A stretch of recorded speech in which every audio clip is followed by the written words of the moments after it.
So finding a comfortable space for you and your pet when you're going to be administering the subcutaneous fluids is also ideal. Sometimes I recommend to owners to even put your pet in the carrier, and having something for them to positively associate with the situation, like giving them some food or some treats, can also be ideal. Confirm that your sub-Q fluid set is ready to go and free from any air bubbles. If you notice any air bubbles, allow the liquid to pour through the needle end until no more air bubbles are present. You want to administer the fluids in the area between the shoulder blades, where they have all this extra loose skin. When you're going to be uncapping your needle, you want to make sure that when you're ready to administer the fluids, that your needle is facing with the beveled or the slanted edge upwards. Your needle will be laying leveled or parallel to the body, not downward. You're not going to be trying to go into any veins or any blood vessels or anything like that. What you want to do is actually get the needle just under their skin. You will lift the skin and that will create a tent. And what you'll do is confidently lift and insert the needle under the skin.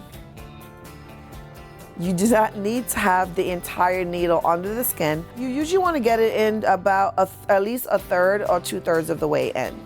You will then go back to your sub-Q fluid line and open your roller clamp, and then the fluids will begin to flow. The veterinarian will prescribe a certain amount of fluids to your pet.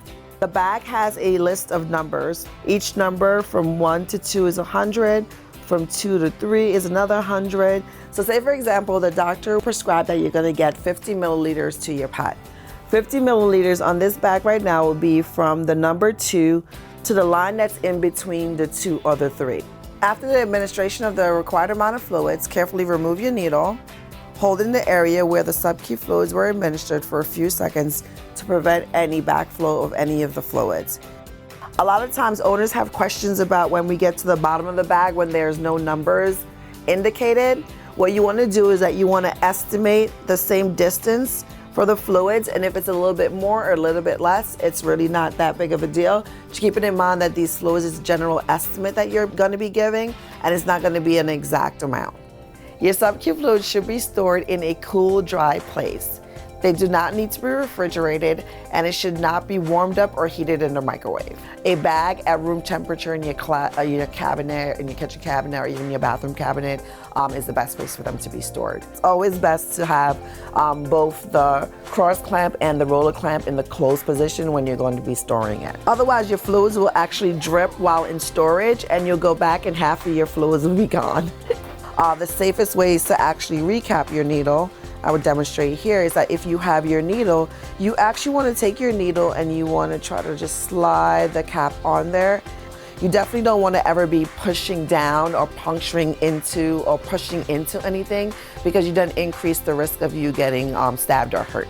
I would just have it carefully stored with the needle on, capped and covered, and you can replace the needle with a new needle at each time you're going to be administering the medication. Needles should not be placed into your garbage disposal, into the garbage cans or anything like that. They should be safely and medically disposed. Your used needles can be stored in a hard metal or plastic container like a coffee can, and then they can be brought into the hospital to us, and then we'll be able to medically dispose of them.